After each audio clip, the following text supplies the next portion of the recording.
Prachi TV पर serial देख रही होती है, तभी उसकी सास वहां आती है। अरे सीरियल में तो ऐसे मग्न है जैसे आज रात का खाना पड़ोसी आकर बनाएंगे। मुझे पता ही नहीं था आपने अपने बेटे की शादी पड़ोस में भी की हुई है। हैं? मतलब? मतलब इस घर में सारा काम बहू ही करती है, आप तो सिर्फ खर्राटे मारती हैं। अच्छा जी, फिलहाल तो तुम आराम फरमा रही हो, चलो जाओ, ये मेरे टीवी देखने का समय है। आहा, इसीलिए मुझे भगाया जा रहा है। सॉरी, अब तो बिल्कुल नहीं जाऊंगी। प्राची की इस बात पर दोनों सास बहू के बीच टीवी रिमोट के पीछे बच्चों जैसे छीना झपटी शुरू हो जाती है, जिसके बीच श्लोक भी काम से घर वापस आ जाता है। हाँ, आज मेरी चूहे बिल्ली की जोड़ी किस बात पर झगड़ रही है? अरे तेरे बीवी मुझे टीवी ही नहीं देखने दे रही। अरे तुम्हारी मम्मी मुझे खाना बनाने के लिए फोर्स कर रही है। अरे वाह, ऐसे बेतुके रीजन पर तो बच्चे भी झगड़ा नहीं करते। अरे मुझे कुछ मत बोल, सब इसने ही शुरू किया है। हाँ हाँ, जैसे आप तो बहुत दूध की धूली है ना। अरे बस, दोनों चुप। प्राची जाओ, खाने की तैयारी करो। और माँ तुम छोड़ो, तुम्हें क्या बोलूं, शांति से अपना सीरियल देखो, मुझे दोबारा लड़ने की आवाज सुनाई नहीं देनी चाहिए।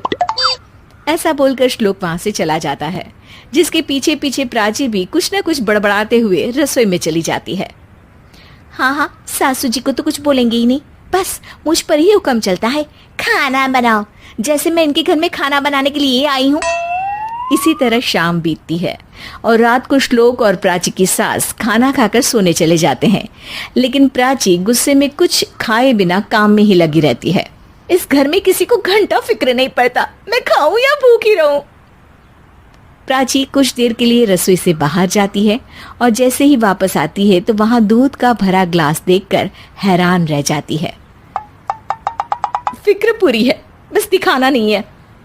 प्राची दूध पीकर सोने चली जाती है और अगली सुबह एक बार फिर सास बहू का कार्टून नेटवर्क स्टार्ट हो जाता है।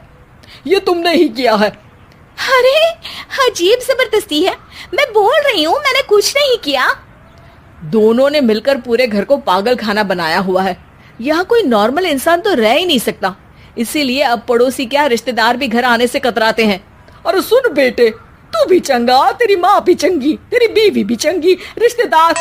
हाँ जी, आपको नहीं पता क्या, गंगाधर ही शक्तिमान है, रिश्तेदार ही। हाँ हाँ, बस समझ गया। कभी जानवरों जैसे लड़ेंगी तो कभी जुगलबंदी करेंगी। भाई मैं आप दोनों के बीच में नहीं फंसना चाहता। सास बहू की इस मन मौजी जोड़ी से परेशान होकर श्लोक अपना सिर खुजलाता वहां से चला जाता है। चलो अब मैं भी कीर्तन में जा रही हूँ।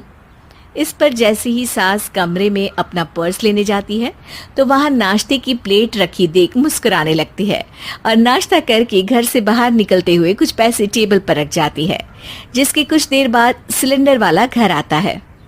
ओ मोरी मैया, मैं सिलेंडर के बारे में तो बिल्कुल भूल ही गई थी। घर खर्च के सारे पैसे भी मम्मी के पास है और श्लोक से बोला तो उल्टा 4 बात सुनाएंगे।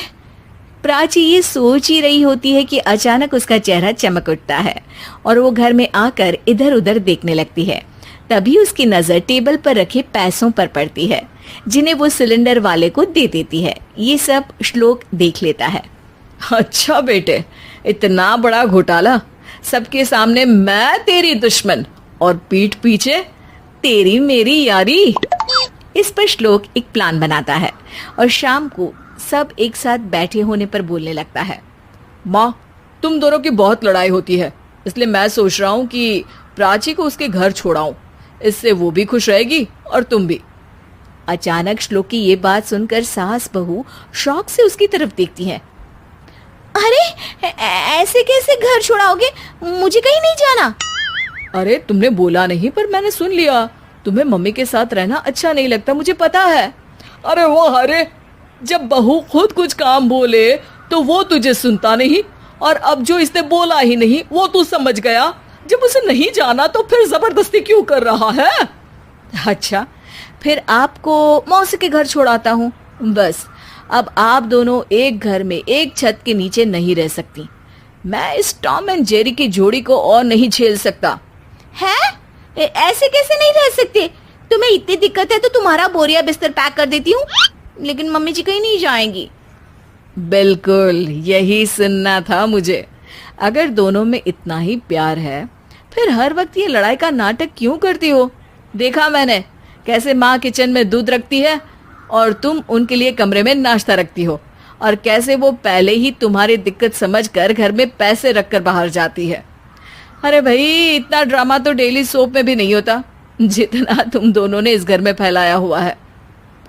तू हमें टॉम एंड जेरी बोलता है ना, तो याद कर वो दोनों भी एक दूसरे को बाहर वालों की बुरी नजर से बचाने के लिए हमेशा सबके सामने लड़ते थे, लेकिन अकेले में दिक्कत के समय मदद भी तो करते थे। बस हमारा रिश्ता भी कुछ ऐसा ही है।